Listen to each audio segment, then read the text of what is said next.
메르스 확산 우려가 가장 크게 번지는 곳, 아무래도 학교 현장입니다. 어제 교육부 장관과 시도 교육감들이 모여서 긴급 대책을 논의하기도 했는데요. 현재 전국적으로 휴업 결정을 내린 학교 가운데 약 80%가 경기도에 몰려 있습니다. 그 숫자만 585곳에 이르고 있는데 경기도가 제일 걱정이 많은 상황이죠.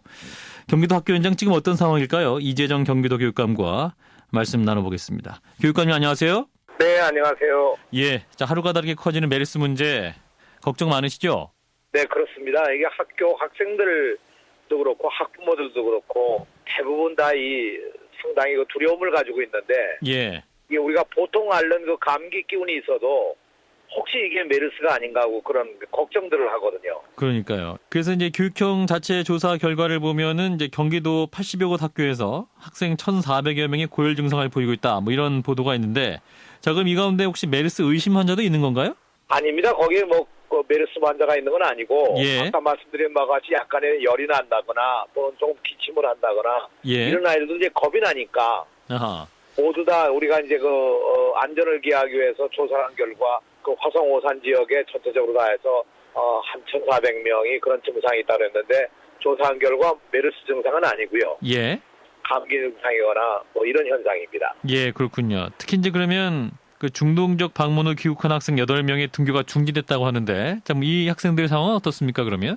네, 이 학생들도 중동 방문의 지역이 사우디나 이곳이 아니고, 예. 아랍에미리트나 이스라엘 이런 지역이기 때문에 특별한 징후는 아직 나타나고 있지 않습니다. 예, 다행이네요. 다만 이제 저희로서는 일단 중동을 갔다 온 학생들 8명에 대해서는 격리해서 사택에서 쭉 관찰을 좀 하고 있는 거죠. 예, 그렇군요. 대개 전문가들의 얘기에 의하면 한 2주 정도의 잠복기를 예상하기 때문에, 네. 일단 안심하려면 앞으로 한 열흘 정도 지나야 안심이 되지 않을까 이렇게 생각합니다. 예, 그렇군요. 그리고 이제 메르스 의심 환자로 분류됐던 그 화성에 선생님도 한 분 계셨잖아요. 네, 거기도 지금은 아무 문제가 없는 걸로 이렇게 판단이 나가지고요. 예. 걱정은 한시름 나왔습니다만, 예. 사실 지금 이런 현상 때문에 이제 학부모마다 걱정이 돼서 어제 하루만 우리가 휴교한 학교가 398개가 돼가지고, 예. 경기도의 총계가 585개로 지금 집계되고 있습니다. 예. 근데 아마 오늘 또 좀 늘어나지 않을까 그런 생각을 하거든요. 예. 굉장히 학부모들의 걱정도 많으시고, 또 학교에 계신 선생님들도 굉장히 위중하게 대응을 하시는 것 같아요. 자, 그런데 그렇습니다. 이제 현재 1,400여 명의 고열 증상을 보이고 있는 아이들이 이제 의심 환자는 아닌데, 그럼에도 불구하고 지금 이제 병원 공개가 안 돼가지고 병원을 제대로 못 간다, 안심을 못 하겠다, 이런 말씀하시는 학부모도 많이 계시거든요. 네, 특히 이번 감염이 2차 감염, 3차 감염이 다 병원을 통해서 감염된 거기 때문에. 그렇죠. 사람들이 큰 대형 병원은 물론이고 일반 병원도 가기를 지금 꺼려하는 그런 상황이거든요. 예. 이래서 간단한 감기 증상도 병원 가기를 꺼려하는 거죠. 예. 그래서 이제 병원 공개해야 된다 이런 여론 많지 않습니까? 교육관님은 어떻게 보세요? 이 병원 이름 공개가 좀 필요하다고 보십니까? 저는 이 상황을요 잡아나가려면 국민들로부터의 어떤 신뢰감을 얻어야 되는데 이걸 공개를 안 하니까 예. 다들 이 이상한 생각으로 유추하고 상상하고 해서 이게 대단한 어떤 문제가 아닌가 하고 걱정들을 해가지고 오히려 예. 더 이 공포가 확산된 게 아닌가 생각 들어가요. 오히려 사람들에게 더 어려움만 가중시킨 거라고 생각합니다. 오히려 투명하게 공개해야지. 그런 정보가 없으니까 속칭 찌라시 같은 것도 돌고 있는 것이고. 그래서 그렇습니다. 예, 그런 면에서 좀 빨리 좀 공개해야 한다 이런 입장이신 것 같네요. 네네. 예. 자, 지금 이제 경기도에 총 585개 학교가 휴업령을 내렸다. 네네. 예, 굉장히 많네요. 근데 이제 메르스 관련 수준에 따라서 이제 휴업할 거냐, 휴교할 거냐 이것도 좀 결정을 내주면 좋겠는데 교육부에서는 학교장 재량이다 뭐 이렇게 말하고 있잖아요.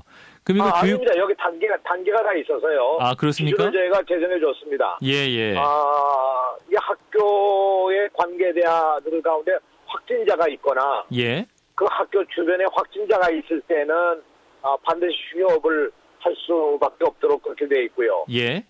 두 번째는 그 학교의 구성원 가운데 누군가가 격리 수용돼 있거나 이 의심 환자가 돼 있으면 역시 휴업을 하도록 돼 있고요. 예. 이제 그러나 비록 그런 구체적인 징후는 없지만 학부모들에게서 너무 이게 걱정스럽다든가 해서 이 휴업을 할 수밖에 없는 상황이 오면 휴업을 하는 거죠. 예. 근데 실제로 학부모들이요, 애들이 조금만 감기 기운이 있거나 콧물을 좀 흘려도 이게 겁이 나니까 학교를 안 보냅니다. 네네. 근데 그런 상황이 되니까 지금 학교장으로서는 휴업을 그런 상황에서 휴업을 결정짓는데 이 경우에도 학교 운영위원회와 심도 있는 토의를 해가지고 진행을 하니까요. 그렇게 지금 말씀하신 것처럼 뭐 기준 없이 하는 건 절대 아닙니다. 예, 근데 휴업과 휴교는 또 명확히 다르잖아요. 학교 문을 임시로 닫는 거기 때문에 휴교가. 근데 그 둘 사이에 어떤 매뉴얼상의 기준은 있습니까?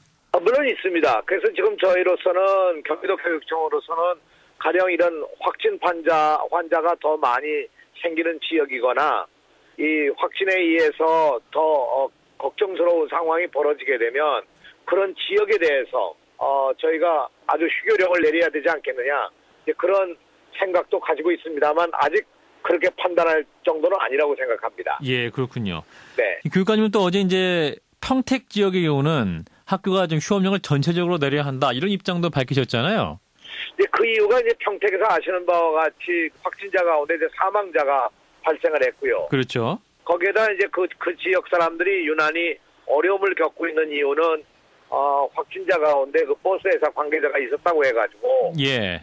이런 이제 공포감들이 며칠 전부터 있었기 때문에 이제 그런 상황이고 또 하나는 평택만 하게 되면 지금 108개 학교가 이미 휴업을 해가지고 예. 거의 한 4분의 3 정도가 지금 휴업을 한 상태입니다. 그렇군요. 예. 그러니까 이제 평택 지역 같은 경우는 휴교령을 내리지 않더라도 자연스럽게 뭐 모든 학교가 그런 대처를 잘 하고 있기 때문에 예. 특별히 다른 명령은 내지 않아도 되리라고 이렇게 판단을 했습니다. 그러니까 평택 지역의 학교들이 자체적으로 잘 하고 있다. 네. 예, 예. 지금 저희가 이제 가장 많은 지역이 평택 지역과 화성, 오산, 동탄 지역 같은 이 아파트 밀집 지역하고요. 예. 또 이 동탄이나 평택과 인근 지역이 되어 있는 안성이나 용인 이런 쪽에 이제 그 우려를 많이 하고 있거든요. 예. 이런 지역에서 이 휴교가 많은 상태입니다. 예. 저희가 예. 이런 지역들은 정말 더 주의 깊게 상황을 관리하고 판단하면서 정부로서는 주의 단계를 내렸지만 저희로서는 경계 단계와 같은 수준으로 대비를 하고 있는 중이죠. 근데 이제 지금 보건복지부 발표 내용을 보면 이제 일선에서 일부러 학교가 휴업을 하는 것은 의학적으로 맞지 않다. 옳지 않은 일이다. 이렇게 좀 말하고 있거든요. 그러니까 교육부 방침이랑 보건복지부 방침이 좀 달라 보이잖아요. 저는 뭐 다르다고 생각지는 않습니다. 왜냐하면 보건복지부는 아까 말씀하신 바와 같이 의학적인 관점에서 이거에 대한 대응 태세를 얘기하고 있는 거고요. 예. 저희 학교 측에서는 아시는 바와 같이 이제 집단으로 학생들이 학교에서 생활해야 되고 예. 밥도 먹고 이렇게 하는 상황에서 자칫 이것이 전염성이 높기 때문에 만일 이것이 어느 한 곳이라도 전염이 되기 시작하면 예. 걷잡을 수 없는 것이기 때문에 학교 관리는 좀 더 강경하게 예. 보수적으로 관리해야 된다는 그런 입장에서 어저께 교육부 부총리와 함께 이런 합의를 하고 강경한 조치를 취하고 있는 중이죠. 예, 예. 그렇다면 정부 부처 간에 엇박자가 나고 있다 이렇게 보지는 않는다는 말씀인가요? 하나의 전략적 차이가 있을 뿐이지 그것이 뭐 크게 다르다고 생각지는 않습니다. 예. 하지만 그럼에도 불구하고 지금 이제 어떤 정부 대책이라든지 전반적인 보건복지부 대응에 대해서 실패했다.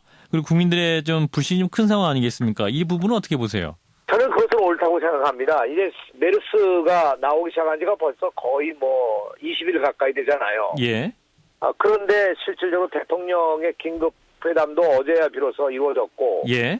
과거부터 국민의 생명을 지킨다는 게 정부의 가장 중요한 그 책임인데도 불구하고 세월호 때와 마찬가지로 이번에도 초기 대응을 좀 미흡하지 않았느냐. 예. 이런 점에 대해서는 사실 정부가 책임이 저는 있다고 생각을 합니다. 예. 또 이런 점이 오히려 국민들로 하여금 불안감을 더 조성한 결과를 초래했죠. 예. 그리고 지난 2003년 이제 참여정부 당시에 사스 대응 문제를 비교했을 때 당시에는 이제 우리나라가 방역 모범 국가가 됐고 사스 대응 우수 국가가 됐지 않습니까? 지금 상황과 비교하면 좀 너무 상반된다 이런 지적도 있어요. 이 부분은 어떻게 보세요?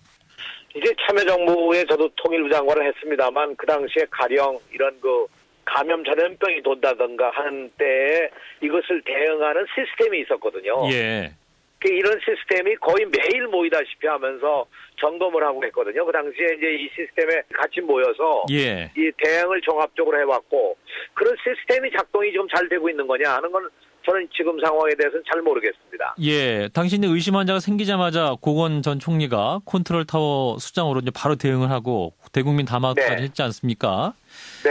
그럼 그 시스템 다 어디로 간 거예요? 아마 지금은 청와대 중심으로 모든 걸 움직이는 것 같이 느껴집니다만 예. 저는 어떻든 이런 문제들이 관계장관이나 여러 전문가들이 시스템을 만들어서 적극적인 대응을 하지 않으면 예. 이런 걸 막아나갈 수 없다고 생각해요. 예, 이걸 예. 막는 거는 정부가 막는 게 아니잖아요. 국민이 함께 막아야죠. 예, 예. 그러니까 국민 전체가 여기에 대한 의식을 같이 나누면서 이걸 퇴치하는 방안을 생각해야 되는데 다른 나라와 달리 우리가 벌써 이제 3차 감염까지 갔고 다른 나라의 경우는 이렇게 확산이 안 되고 초기 대응으로 거의 다 막았는데 예. 우리가 결국 이번에 막지 못한 걸 보면 우리 쪽의 대응 태세에 문제가 있다고 볼 수 있는 거죠. 예, 시스템적으로 분명히 문제가 있는 것이 드러났기 때문에 확실한 정보는 네. 필요하고 또한 대응이 필요하다 이런 말씀이신 것 같습니다. 네네. 네, 말씀 여기까지 듣겠습니다. 고맙습니다. 네, 안녕히 계십시오. 네, 자 이재정 경기도 교육감과 함께 교육 현장의 대응 들어봤습니다.